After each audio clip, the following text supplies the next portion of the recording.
Hindistan başkenti Shillong'dan hepinize selamlar arkadaşlar. Kahvaltı yapmaya geldim. Güne başlayalım. Shillong'a özgü kahvaltılardan böyle bir sebzeli bir şey. Şunu sordum. Et mi ya bu dedim. Burada çünkü domuz eti falan da yiyorlar. Ne eti bu dedim. Et değil o dedi. Soya bu. Sonradan çaktım. Nohut var, patates var içinde. Böyle bir köri. Yanında da nam var. Nam puri. Bir de siyah çay söyledim. Şöyle bir dükkandayız. Dün akşam geldim ben buraya. Biraz geç ulaştım, o yüzden dedim videoyu gündüz gözüyle çekelim. Normalde bu bölgelerde yemek Hindistan'ın diğer bölgelerinde olduğu gibi acı ve çok baharatlı olmuyor. Daha sade ve lezzetli yemekler benim için. Ben o kadar acı hayran değilim, fakat bu buna bir şey koymuşlar, böyle acı ya. Baharatlı yani. Burada arkadaşlar dil farklı, insanlar farklı, din farklı, yaşanılan bölge farklı, hava, iklim farklı, birçok şey farklı. Yemekleri hani diğer bölgelerde daha çok elle tüketiyorlar. Burada işte çatal bıçak kullanımı falan var. Ya burayı şimdi dışarıyı göstereceğim de size. Gezeceğiz birazdan. Burası sanki Hindistan'da değilmiş gibi bir izlenime kapılacaksınız. Böyle Hindistan denilince akılda çok canlanmayan bir yer burası. Daha çok böyle Nepal'e falan benziyor. Nepal ile Bolivya'nın karışımı gibi geldi bana burası.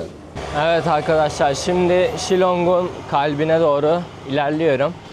Burada yerel yaşamı gözlemleyebileceğimiz yere doğru ilerliyorum. Burası bana en çok böyle Bolivya'yı anımsattı. Güney Amerika seyahatimden sonra ve ilk defa Güney Amerika vibe'ini aldığım şeyi anımsadım. Kadınlara falan dikkat edin mesela. Ve diğer insanlara dikkat edin.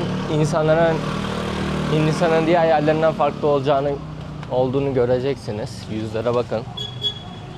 Şimdi burada genel olarak arkadaşlar Kasi toplumu yaşıyor. Daha önceki videolarda zaten bu toplumu gözlemlediğimiz birkaç yere uğramıştık. Oralar daha köy tarzında yerlerdi. Böyle büyük bir yoğunluk yoktu. Burası başkent. Epey kalabalık. Bakın karşıda grafitiler falan var. Burası ana meydanlardan bir tanesi. Bara Bazar olarak geçiyor. Yerel hayat burada akıyor diyebiliriz. Buralarda gezineceğiz biz de o yüzden. İnsanlar neler yapıyor, nasıl yaşıyor burada, nasıl bir yaşayış var, onlara bakacağız, onları gözlemleyeceğiz. Şimdi ilk önce Shillong hakkında biraz bilgi vereyim size. Dediğim gibi burası Meghalaya bölgesinin başkenti. 1500 metrede yer alıyor. Bu nedenden dolayı da etrafı çok yeşil. Meghalaya bölgesi özellikle Doğu'nun İskoçya'sı olarak anılıyor burada. Bu yeşillikten dolayı. Ve sisli, yağmurlu bir havaya bürünüyor burası genelde. Bu nedenle buraya bir Doğu'nun İskoçya'sı diyorlar. Zamanında işte İngilizler gelmiş buraya 18. yüzyılda, 19. yüzyılda. Burada işte bazı değişiklikler olmuş. Ne gibi değişiklikler olmuş? Burada animist bir şekilde inancını gerçekleştiren Kasi toplumu Hristiyan olmuş mesela. Hindistan'ın diğer bölgelerinde daha çok Hinduları ve Müslümanları yoğun şekilde görürsünüz. Burada daha çok Hristiyanlar var yoğun şekilde yaşayan. Şimdi bakın mesela daha dükkanlar yeni tezgahlarını açmaya başlıyor. Buralar genelde et satıyor. Ben dün akşam geldiğimde çıkıp biraz dolaştım. Nasıl bir yere geldik, insanlar nasıl, neler yapıyorlar diye bir bakayım dedim. Bunları gördüm. Bakın sırtında böyle çocuk taşıyanlar, yük taşıyanlar, kafalarında yük taşıyanlar falan var şöyle. Bunlar çok yaygın. Dediğim gibi Nepal'e çok benziyor burası baktığınızda. O yüzden hani benim için de güzel bir farklılık oldu. Şu mesela bakın sünger. Bizim bulaşık için kullandığımız lifli süngerler var ya. O aslında bu. Doğal hali. İnsanlar bunu nerede ne amaçla kullanıyor bilmiyorum. Ama o işte sünger, bizim kullandığımız sünger bu sünger yani. Onu söyleyebilirim. Bakın domuzlar getiriliyor kasaba. Sabah erken saatleri, güne başlangıç. Tam halde geliyor. Bunlar daha sonra işte domuz eti yoğun olarak burada tüketildiği için kasaplarda çok sıklıkla görebiliyorsunuz. Yağlı bakın. Ya bu kadar yağlı farklı bir hayvan yok galiba. Şimdi domuz etini burada sıklıkla görebiliyorsunuz. Dediğim gibi Hristiyan bir toplum burası. Yani Hindistan'ın diğer bölgelerinden çok farklı. Hiç Hindistan'daymış gibi hissetmiyorsunuz o yüzden. Benim için de gayet güzel oldu. Yenilik oldu yani. Farklı bir kültür. Şöyle size şeyleri göstereyim. Duvar resimlerini göstereyim. Bu duvar resimleri de mesela bana çok şeyi hatırlattı. Evet, Bolivya tarzını falan çok hatırlattı. İnsanlar da zaten böyle benziyor az çok. Nepal'de bulunmadım ama işte insanlar genelde oradan gelme, Tibet tarafından gelme buralara. Bakın koca domuzu 4 kişi anca kaldırabiliyor yani. Epey ağır. Şimdi burası 1500 metrede dedim. Gün içinde sıcak oluyor o yüzden. Akşamları da serin oluyor. Sabah saatlerinde de serin oluyor. Ben şimdi hırka giymiştim ama güneş açmaya başladı. O yüzden hafif bir serinlik var. Onu söyleyebilirim. Şurada size şey göstereyim. Kasi berisi diyorlar buna. Buraya ait bir beri tarzı. Ben dün alıp denemiştim. Ekşimsi böyle çekirdekli bir meyve. Burada yoğunlukla tüketiyorlar. Müzik olayı çok yaygın burada. Sokak müziği özellikle. Sokak müziği özellikle çok yaygın. İşte burası Hindistan'ın rock başkenti olarak da anılıyor bu nedenle. Böyle böyle garip garip özellikleri var yani. Bakın tezgahlar daha yeni kuruluyor. Yük taşıyana bakın şimdi mesela. Nepal'de yük taşıyan kişilerin taşıdığı sistemle başlarına taşıyorlar.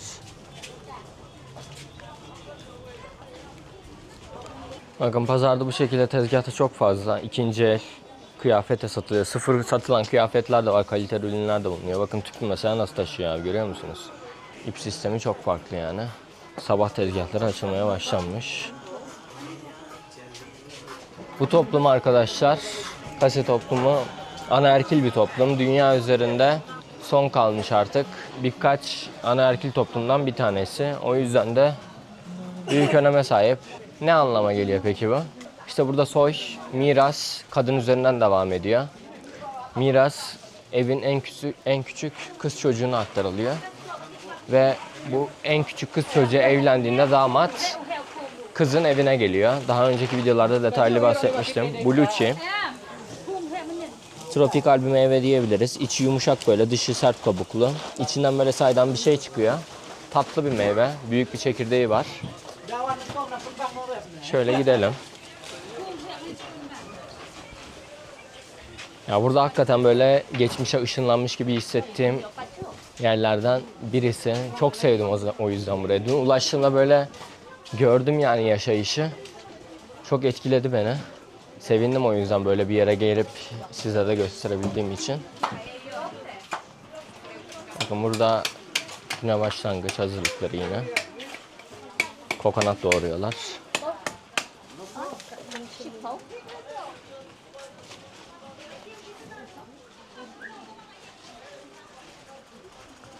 Cheese? Lime. Butternut. Betelnut. Ha, okey. Bu betelnut'a konulan şeymiş ya. Kireç macunu var. Butternut like Okay, okay. I understand. Okay. This is very big. How much is it this one? 20. 20 rupee. Bayağı ucuzmuş ya. Şöyle bir poşet kireç macunu bakın. Bunu betelnut'ın o yaprağı salgısını iyi salsın diye kullanıyorlar. Bayağı ucuzmuş ya, ben Hey, ufak ufak kullanıyorlar. this is solid. Limestone. Lime soil. Limestone. Then from limestone we cook with water. Mix together with water. Then it changes to liquid. I don't use betelnut. Then you eat butternut. No, I don't eat. Pan leaf, butternut Headache. with lime. Okay. Bakın, pazardaki teyzenin bile İngilizce konuştuğunu fark etmişsinizdir. Thank you. Welcome. Pazardaki teyzenin bile İngilizce konuştuğunu fark etmişsinizdir. Dedim ya, İngilizler hani buraya zamanında şey yapmış, hani dinleri vesaire değişmiş. Bu yüzden hani İngilizce de çok Hindistan'ın diğer bölgelerinde olmadığı kadar yaygın. Good morning sir. Morning. This What can I do? repair, how much is it? Give me 20 rupees. 20 rupees. Can you do now? Yeah. Okay. Benim şu çantanın bir tarafı koptu da bir tarafını yaptırmıştım şöyle. Like that. Okay. Buraya da ben kendim dikmiştim de çok sağlam olmadı açıkçası. Oraya bir aparat gerekiyor. Bu kendi aparatı şey biraz ufak kalıyor. Where are you from? Türkiye. Turkey. You know Türkiye? Yeah. 20 rupiye yapacak abimiz. Çantayı Bangladeş'ten almıştım. Yani çantayı ucuza almıştık. Şu yaptırdığım tamir olaylara çantanın değerinden astarı yüzünden pahalıya geldi derler ya, o hesap oldu yani. Yapsın abi bakalım. Normalde bu insanlar çok utangaç oluyorlar böyle. İşte kamera olaylarını falan çok sevmiyorlar. Burası artık hani büyük şehir. Biraz daha açık gördüm topluma.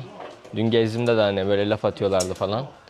Hoşuma gitti o yüzden. Benim çekim yapmamı kolaylaştırıyor böyle şeyler arkadaşlar. Diğer türlü kapalı toplumları açmak için ekstra çaba sarf ediyorum. O zaman da video çok istediğim gibi olmuyor. Abi yapıyor bakın. Şuraya şöyle lastik gibi bir şey taktım işte. Bugünlük kullandığım bir çanta. İçine su atıyorum işte, powerbank falan atıyorum. O yüzden iyi oluyor benim için. Büzgülü bir çanta yani. Aynı malzemeden abide de var. Lastik zaten. Her yerde bulunabilecek bir şey. Silong'un abi şey dedi. 90% Hristiyan olduğunu söyledi. Bakın Terzi abi bile İngilizce konuşuyor. Yani Hindistan'da birçok yerde İngilizce konuşulmadığını görürsünüz. People here speaks very well English. How? Yeah, only in Khasi, in English, Hindi. Kasi, Hindi and English. Hindi, English. Hindi. Other region in India, they don't speak very well English. In Shillong, Northeast, the whole Northeast, most of them speak in English, no? okay. So you learn in school. Yeah. Okay. Bu zamanda işte gelenler, bu ne deniyordu onlara? Dindi misyonerler okul sistemini geliştirmişler. Bu da işte buranın kültür seviyesini arttırmada bayağı etkili olmuş. Şu anda insanlarla çok rahat bir şekilde genç yaşta iletişim kurabiliyorsunuz. Hindistan'ın birçok yerinde ben bunu göremiyordum. Şimdi genelde Hindistan'ı kafada insanlar gibi canlandırıyor. Orada çok iyi İngilizce konuşuluyor falan gibisinden canlandırıyor da öyle bir şey yok arkadaşlar. Geldiğinizde fark ediyorsunuz onu. Burası o yüzden dikkat çekici yerlerden bir tanesi. Yine aynı şekilde burada dikkatimi çeken kadınların giyimleri mesela Hindistan'ın diğer yerlerine göre çok farklı. Normal kıyafet giyiyorlar. Hindistan'ın genelinde kadınların işte sarı giydiğini görüyorsunuz. Burada normal kıyafet giyiyorlar, işte etek, bluz tarzında. Üstüne böyle sadece bir şey giyiyorlar. Bir şey takıyorlar daha doğrusu. Havlu benzeri. Birçok kadında bunu görebilirsiniz. Yani sokaktan geçerken kamerayı çevirdiğinde dikkat ederseniz bu tür farklılıkları görebiliyorsunuz. Yemekler çok farklı dediğim gibi. Baharatlı değil. Hindistan'ın diğer yerlerinde olduğu gibi. Acı değil yemekler. Benim için daha iyi. Ben o kadar acı baharatlı yemek sevmiyorum çünkü.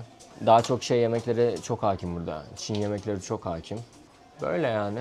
Gezeceğiz şimdi biraz. Abi bitirsin işi. Bitirdi sayılır, zaten çok bir şey yok. Bakın abi üşüyor, görüyor musunuz? 1500 metredeyiz arkadaşlar. Şu anda Hindistan'ın diğer bölgelerinde cehennem sıcağı var. Mayıs ayındayız.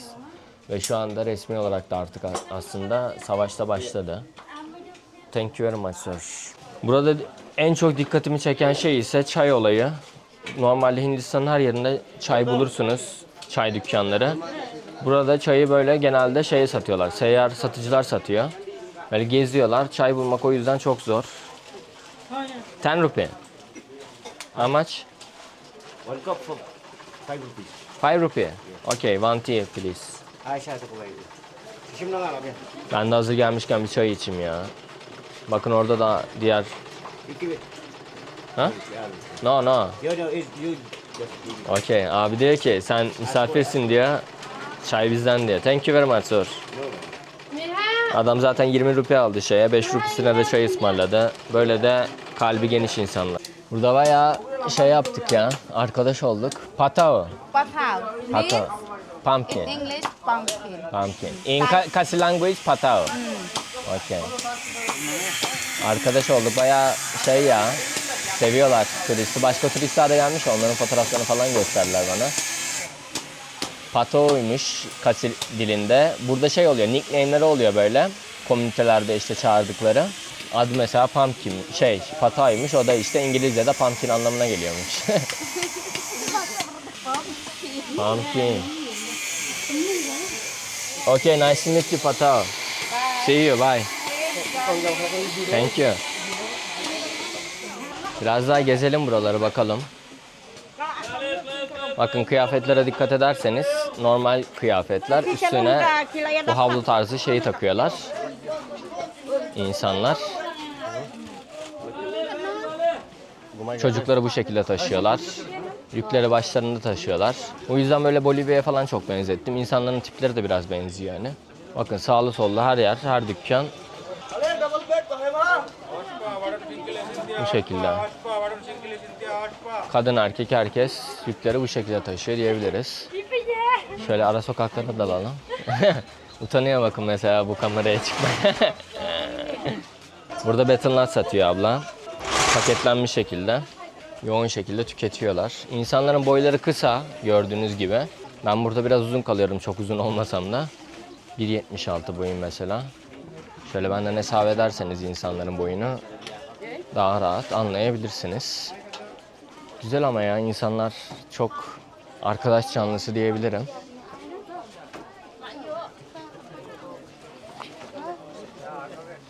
Sevindim böyle bir yere geldiğim için çünkü farklı şeyleri göstermeyi ve görmeyi seviyorum. Burası da bana istediğimi veriyor. Bakın her yer.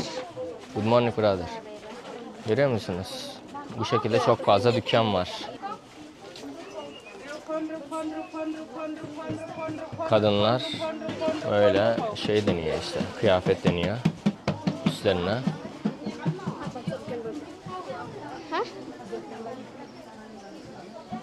Burada ünlü markaların da yine aynı şekilde ürünlerinin satıldığı dükkanlar var, böyle ikinci el falan. İşte Kolombiya'dır, ne bileyim, Decathlon'un ürünleridir. O tür ürünleri bulabiliyorsunuz.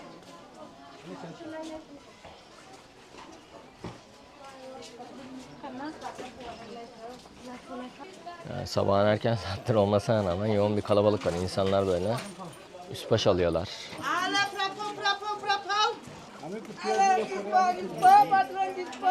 Ceket bluz tarzında. Yine aynı şekilde Hindistan'ın diğer yerlerine göre bu bölgenin çok temiz olduğunu söyleyebilirim. Yani dediğim gibi buraya geldiğinizde böyle Hindistan'daymış gibi bir izlenime kapılmıyorsunuz arkadaşlar. Farklı bir ülkedeymiş gibi hissediyorsunuz. Burası zamanında işte İngiliz zamanında Assam bölgesinin, Assam buranın farklı bir eyaleti. Şu anda biz Meghalaya eyaletindeyiz. Assam bölgesinin başkentiymiş. Daha sonra Hindistan'ın bağımsızlığından sonra Meghalaya ayrı bir eyalet oluyor. Shillong da Meghalaya'nın başkenti oluyor yani. Onu söyleyebilirim. Böyle. Biraz daha tezgahları gezelim. Ne var ne yok onlara bakalım. Yine satılan meyve türleri falan da daha farklı burada. Satılan şeyler farklılaştı. Yüksekteyiz.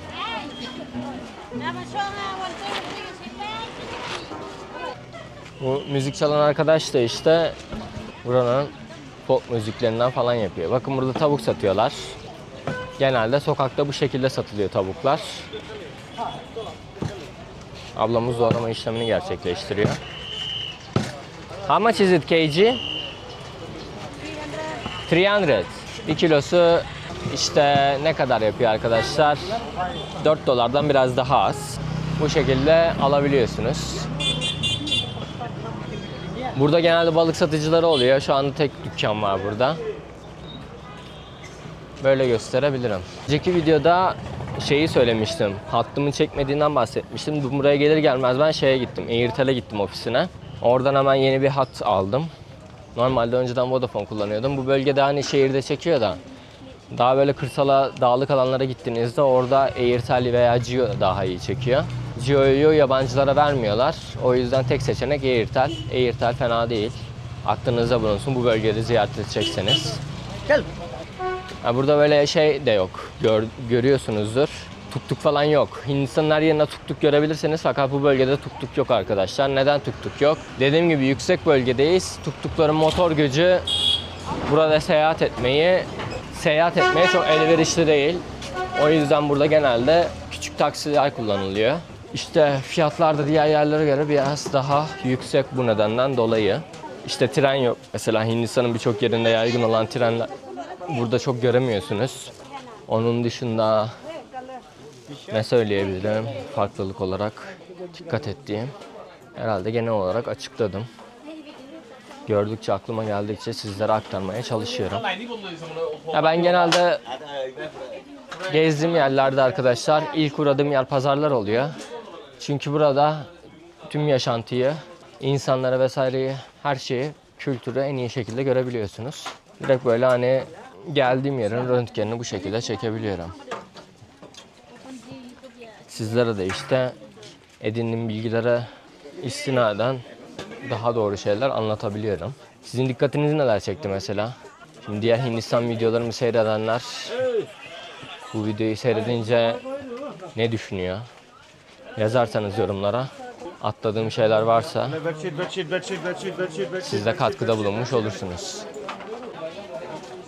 Bakın çocuk yükü nasıl götürüyor, görüyor musunuz? Tam olarak başında.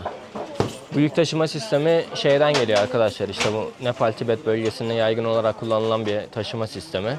Acaba sağlık açısından hani daha mı iyi? Yoksa bu taşıma sistemi boyun fıtığına yol açar mı? Benim aklımda bu tür sorular geliyor açıkçası. Diğer türlü mesela sırta vuruyor. Burada bu başta taşıma olayı ne gibi sıkıntılara yol açar? Varsa böyle fizyoterapistler falan bilgilendirirse bizi sevinirim. Bakın dediğim gibi hani diğer bölgelerde şeyleri çok görüyorduk. Hindu nüfusunu veya Müslümanları. Burada çok azınlık. İlk defa böyle bir yere geldim ve burası arkadaşlar, şu bilgiyi de vereyim. Harita üzerine koyacağım nerede bulunduğumu.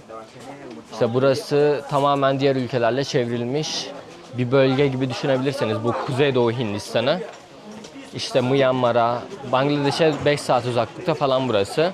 Fakat Bangladeş'ten tamamen farklı bir kültür ve yaşayış hakim. Aynı zamanda Myanmar'a, Bhutan'a da çok yakın. 3-4 saate falan böyle Bhutan'a erişebiliyorsunuz. Myanmar'a, Bhutan'a, Bangladeş'e, Nepal'e, onun dışında Çin'in Tibet bölgesine çok yakın. Öyle diğer komşu ülkelerle Hindistan'ın birçok komşusuyla çevrelenmiş bir bölge diyebiliriz buraya. Sokakları gezerken de bu tür bilgileri sizlerle paylaşmış olayım. Şimdi savaşın başladığından bahsettim. Karşılıklı atak yapıyorlar ülkeler birbirlerine. Açıkçası ben de durumu yakından takip ediyorum. Benim ilk ulaştığım 2 gün internet erişimim yoktu. O yüzden takip edememiştim ve çok izole bir bölgedeydim ben. Böyle çok haber alabileceğim bir yerde değildim. O yüzden çok haberim yoktu. Buraya gelirken böyle insanların telefonla takip ettiklerini görünce sordum, işte dedim nasıl durum? Dediler başladı olay. Karşılıklı ataklarla işte. Ben de durumu takip ediyorum. Şu anda bulunduğum bölge hani olayların yaşandığı yere çok uzak. Tamamen diğer taraftayım ben. Fakat bu demek değil ki hani sıkıntı olmayacak. Durumu takip ediyorum. İşte farklı bölgelere bir saldırı yaşanması durumunda ben de B planımı devreye alacağım. Fakat şu anda Hindistan'da seyahatime devam ediyorum arkadaşlar. Burası çok merak ettiğim yerlerden bir tanesiydi. O yüzden hani tek giriş hakkım kaldı bir de Hindistan'a. Bu vize süreçleri biraz da meşakkatli oluyor ve pahalıya patlıyor. O yüzden biraz beklemedeyim, onu söyleyebilirim.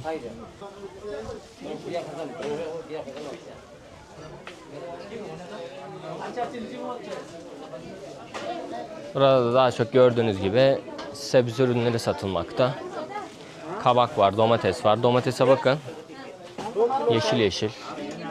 Havuç var, salatalık var, biber var, fasulye var. Fasulyeyi mesela çok görmüyordum, şu bizim fasulyeye benzer fasulyeyi.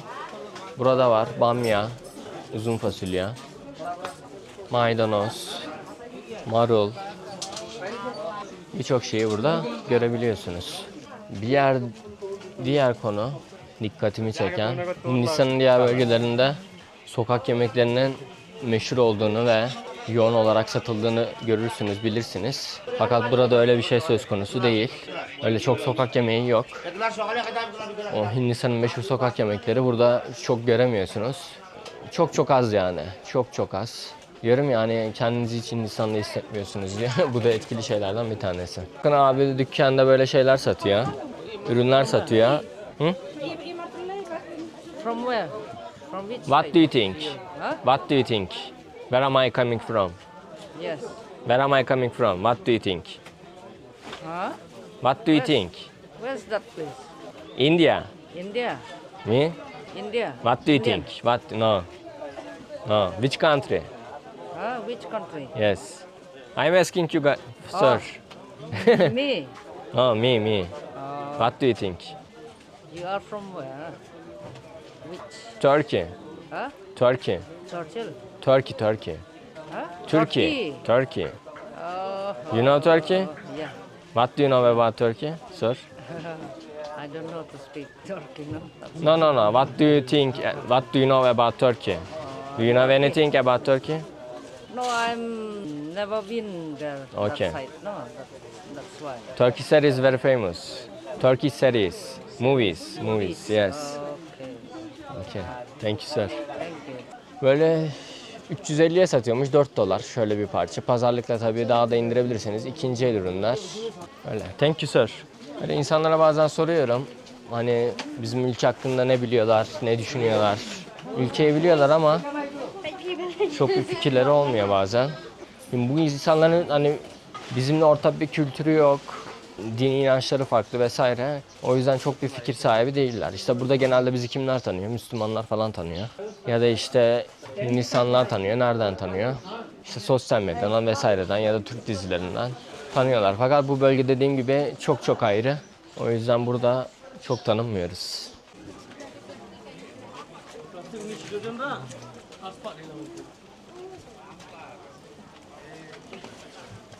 Arkadaşlar şöyle bir şey gördüm de kadın için bu fakat tarzı böyle çok hoşuma gitti.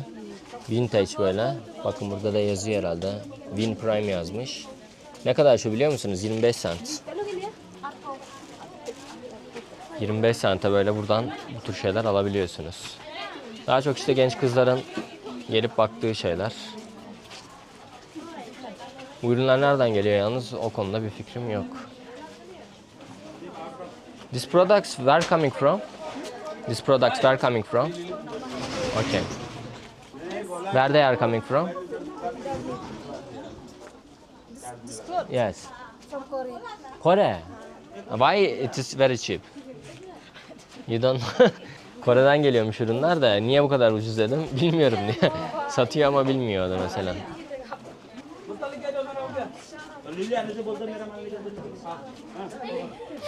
Bakın kızlar utangaçlar bunu görüyor musunuz? Kız utanıyor dedim, utanıyorsanız çekmeyeyim. Maskesini çıkardı sonra, çek diye, sıkıntı yok diye. Good. This is good and cheap. It's very Skirt. cheap. This is how much is it? Only 60. This is 20. Here 60. This skirt. 60 and best quality. You So these products also coming from Korea? maybe Maybe you don't know. from China. From China. Okay. This is second hand, yeah? Yes. Okay. Why she is laughing? She is shy also. Where are you from? Where are you from? What do you think? Turkey. Turkey. It's beautiful place in Turkey. Do you know Turkey? What do you know about Turkey? I know the place is beautiful. Which place, for example? I forgot I because forget. so many Maybe places balloons. so many places I visit like Europe, Okay. Palma, Spain. I've been to last one in Italy, Oh. Where are you from? Turkey. Turkey. Do you know? What do you know? We know. Know about the place, that's it. Yeah. Always people say I know, but I'm asking, what do you Let know? me Google now. Learn in Google. No, I'm just asking, what do you know? First, what How do you long think? you stay here? Shillong. Yes. I arrived yesterday. Yesterday. Yes, but in Meghalaya 4 days. I have been before Shillong Pudeng. Phnom Penh. Yes. You should go down King. Dawki, yeah, I passed there. So how you feel the weather in Shillong? Very good. Very good. Very cool. Other parts of India very hot. Very hot. Like Yeah. the Mumbai, Delhi. Oh, Mumbai, it is like hell. It's very crowded. Yes. Here very good. What is your name? My name? Yes. Nyokor. Nyonko. Nyokor. And your name? Bahadur.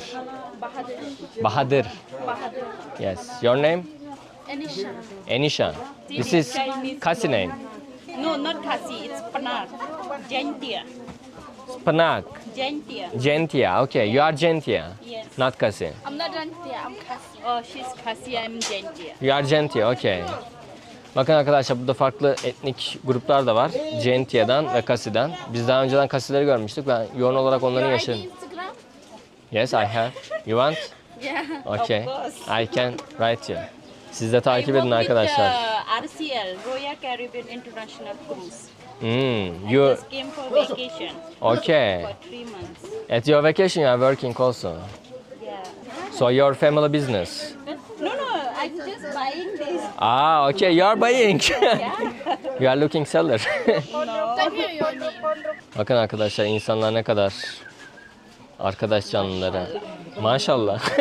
Inshallah. But we are not Arabic. Turkish different. But this is Muslim culture also. Your religion? I am Muslim also. Here people mostly Christian, yeah? Yeah. Gentia also? Christian and Hindu. Hindu. Bakın size anlattıklarımı insanlardan dinlemiş oluyorsunuz. Bu daha benim tercih ettiğim bir şey. Fakat her zaman insanlarla iletişim Give me kuramıyorum. your ID, Instagram ID. Okay. This is mine. Yours? Yes. I will follow. Thank you. Okay, I will come back. Shasha. Kasi culture. Yes. In Gentia, In Gentia also in... can you say again? Because I didn't take video. I tell before. Aswa. She is Kasi also? Yeah, she's Spanish. If you get married in the Khasi culture, if you get married, the boy will come to the girl house. Also, children use Yes. mother surname. Yes. Yes, I know, we I know. never give a father's surname. Yeah, why? This is culture. This is our culture. Man only coming to Girl house. youngest girl house. No. No? Every girl. Ben de burada eşi bayağı biliyorum. Konuşkan çıktılar. Benim de işime geldi açıkçası. Her yerde bulamıyoruz. İlgililer. Hi. So where did you learn English in school? In Shillong, people speak very well English. Even in the Not in street, Hindi. even in the bazaar. Yeah. Very interesting. In other part of India, you couldn't see like that Yeah, they will speak their own language like Hindi language. in the language. Okay. Gentia people also Christian. Yes, most of them the Christian Okay. and Hindu. Hey, what do you think about European countries? Europe country is very beautiful except Rome and Italy. Oh my God. Yeah, Yeah. It's very clean. very clean. But Yeah. here also mostly clean than other side of India. Yes, in Northeast is very. Yeah, we have one village. It's like Maulen Nong. The clean This is village. cleanest village as yes. Yes. Cleanest village in Asia. Asia, yeah. Bakın arkadaşlar burada Hindistan'ın diğer bölgelerinden farklı olarak domuz dışında Bahadır, yes. Bahadır turtle. Yes. Beef de yiyorlar. Domuzun yanında. Hindistan'ın diğer bölgelerinde çok göremiyorsunuz. Fakat bu bölgede görebilirsiniz. Kaç insan. I follow you. Okay, thank you. I am traveler. I don't have kitchen for cooking. This is problem for me. Thank you. Bye. Thank you. You too also. İnsanlar çok şey ya gerçekten. Arkadaş canlısı diyebilirim. Seviyorlar konuşmayı falan. Güzel oluyor bizim için de. Bana genelde soruyorlar işte niye insanlarla konuşmuyorsun falan.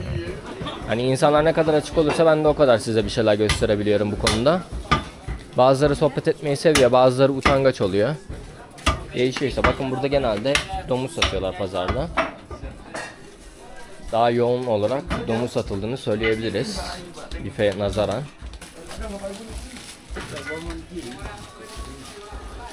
Öyle yani hani çok da göstereceğim bir şey kalmadı. Kültüre dair de güzel şeyler paylaştığımı düşünüyorum. Özellikle insanların ağzından dinlediğimiz, benim anlattığım şeyleri onların ağzından dinlemek daha güzel oluyor benim için. İnsanlar kendi kültürünü anlatıyorlar. Diğer toplumlarda da aynı şekilde. Bakın burada Garolar yaşıyor, Gentiyalar ve Kasiler. Kasiler daha yoğun olarak yaşıyor. Bu betelnut. Pan yaprağının içine konulan ceviz. İnsanlar günlük hayatta sıkça tüketiyorlar bunu. Bakın burada kadınları günlük hayatta her noktada görebilirsiniz. Yani neredeyse bu pazarda erkek yok denecek kadar az. Her tezgahta kadınları görüyorsunuz.